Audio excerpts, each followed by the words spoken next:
Today, we are diving into the incredible story of one of ancient history's most fascinating figures, King Josiah of Judah. His was a short but really dramatic reign that would end up changing the entire course of a nation and a faith. Okay, get this. The story kicks off with a scenario that sounds, well, impossible. A child, just 8 years old, taking the throne of a kingdom. So you have to ask, how does a boy king not only survive that, but go on to redefine his entire world? So let's set the scene.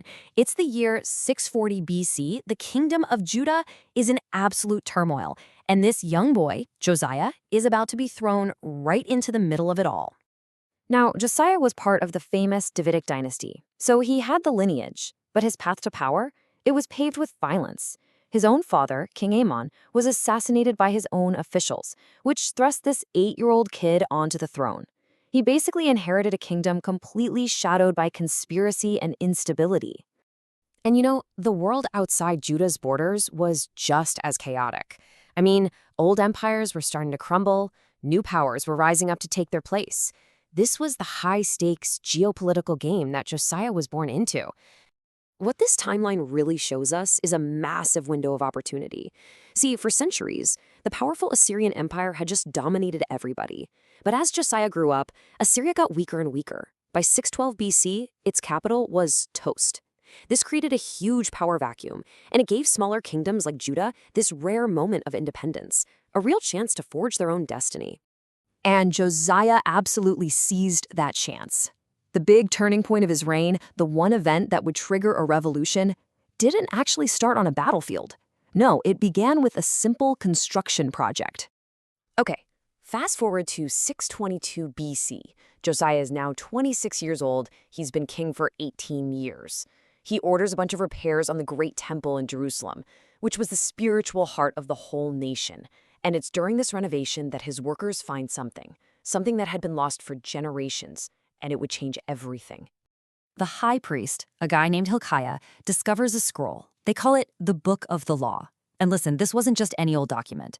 This was the core legal and religious identity of their people, the sacred covenant, this binding agreement between them and their God.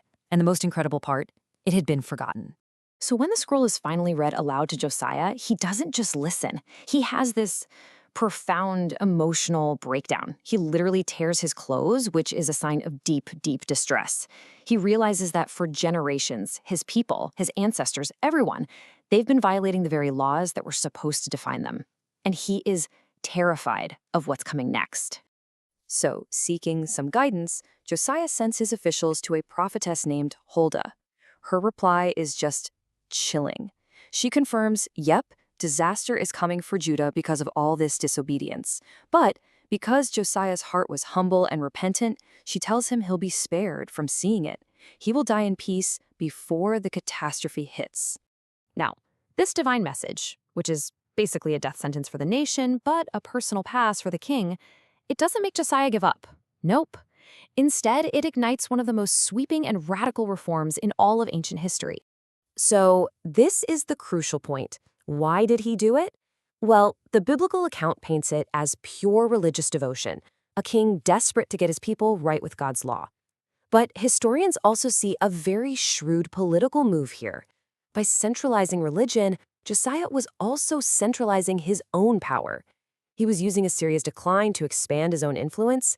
And honestly, these two views aren't really at odds. They probably worked together. And his actions were so decisive.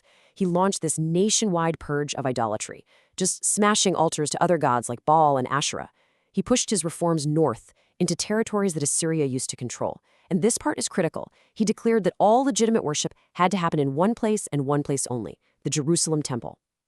Finally, he gathered the whole nation together to publicly read the law and renew their covenant, basically refounding his kingdom on the authority of this written text. The absolute climax of this whole spiritual renewal was this enormous Passover celebration.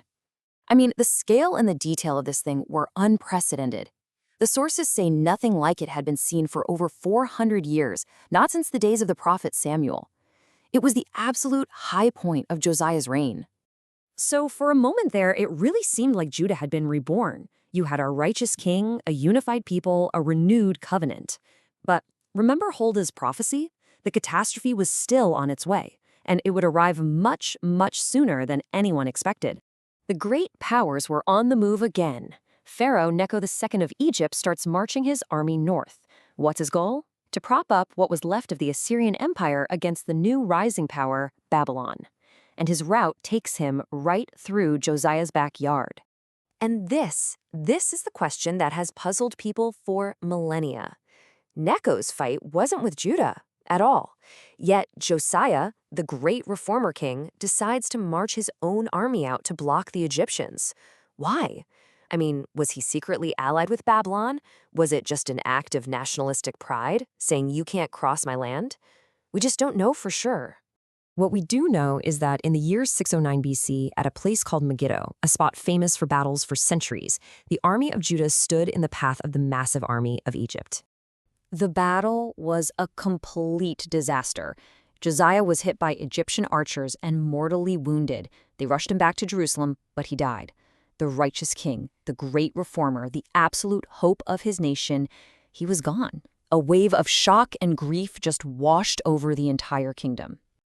And the fallout was swift and it was brutal. That period of independence Josiah fought for, over. His son was kicked off the throne by Egypt after only 3 months.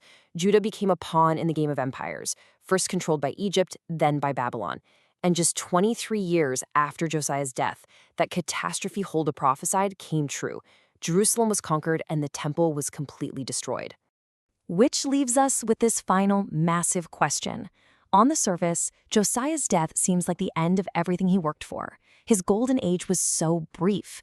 But by centering his nation's identity on a written text, that book of the law, did he accidentally create something that couldn't be destroyed? Something that would allow the faith and identity of his people to survive the loss of their king, their temple, and even their land? That right there is the enduring legacy of the boy who became Judah's last great king.